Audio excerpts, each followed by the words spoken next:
On est le 7 avril 2025, les marchés asiatiques, ils sont en train de s'effondrer. Vous voyez ou pas les pourcentages? C'est de la folie. Regardez, ça c'est la crypto. Elle est en train de plonger d'une manière, c'est phénoménal. J'ai rarement vu une volatilité comme ça, je pense, depuis peut-être 2008, je crois à peu près, si je me rappelle bien. Mais là, il y a une volatilité qui est exceptionnelle. Ça vend de partout parce que Donald Trump, il a annoncé les droits de douane. Donc en fait, les gens, ils récupèrent leur argent en dollars pour une raison de peur, tout simplement. Bon, il y a un avantage, comme vous voyez là, c'est que l'euro versus le dollar, on est remonté sur les indices. Ça, c'est une très bonne chose, ok, en tant qu'Européen, pour notre pouvoir d'achat, c'est bien sur les produits importés. Alors, est-ce que c'est une mauvaise chose tout ça? Ben oui, pour ceux qui étaient déjà placés, oui.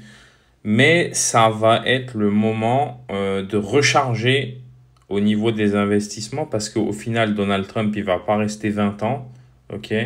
Il va peut-être rester 5 ans, voilà, grand max. Et puis, il faut savoir qu'ils vont faire des ajustements. Là, la réalité, c'est que ça va pas rester comme ça. C'est un espèce de signal pour dire, voilà, on va changer les règles. Mais il y a déjà des pays qui sont en train de négocier des accords douaniers avec les USA, du style, si tu me fais 0% sur les imports, je te fais 0% sur les imports. Vous voyez ce que je veux dire? Donc en fait, c'est en train de bouger très très fortement, donc il ne faut pas paniquer, tranquille. On sait que ça va s'auto-ajuster. Là, par exemple, j'ai vu que le Zimbabwe, qui est un gros pays taxeur de produits américains, bah, ils ont passé tous les produits américains à 0% au Zimbabwe. Ça veut dire qu'en fait, celui qui est au Zimbabwe qui achète un produit américain, il n'y a pas de frais de douane maintenant. Alors qu'avant, il y en avait, ils étaient énormes. Donc maintenant, les mecs du Zimbabwe, ils peuvent vendre leurs produits aux États-Unis sans taxe douanière. Donc il y a beaucoup de pays qui vont faire ça, je pense. Qu'est-ce que vous en pensez? Et voilà, les marchés ils s'effondrent, mais au final, c'est toujours des montagnes russes, vous inquiétez pas, y a pas de souci.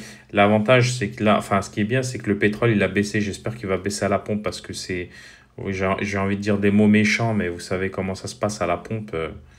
Voilà, entre les baisses réelles dans le monde réel et nous, ce qu'on voit, il y a pas enfin, il y a un monde.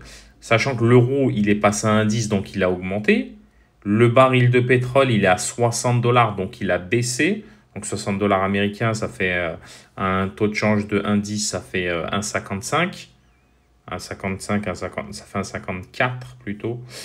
Non, qu'est-ce que je dis? Ça fait 54 euros à peu près le baril. Ok, donc à peu près 54, 55 le baril. Donc il devrait baisser, j'espère, à la pompe. Il devrait baisser, il devrait pas mal baisser là. Il devrait être à 1,50, 1,45 normalement. Vous en pensez quoi? C'est une bonne nouvelle ou pas pour nous?